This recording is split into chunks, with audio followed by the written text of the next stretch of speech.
पण दोन्ही सम व दोन्ही विषम संख्या असताना सम व विषम संख्यांची बेरीज कशी काढायची ते पाहिलेले आहे.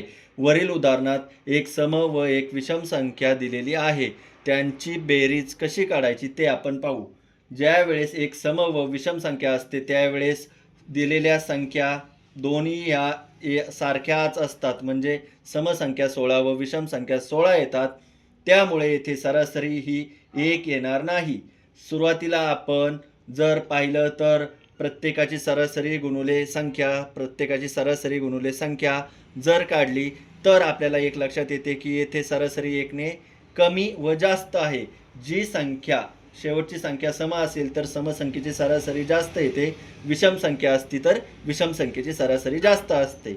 आपल्याला इथे 2-2 वेळा गुणाकार करत बसायचा नाही. एकदा समसंख्येची सरासरी काढली 35 गुणिले 16 ती आली 560.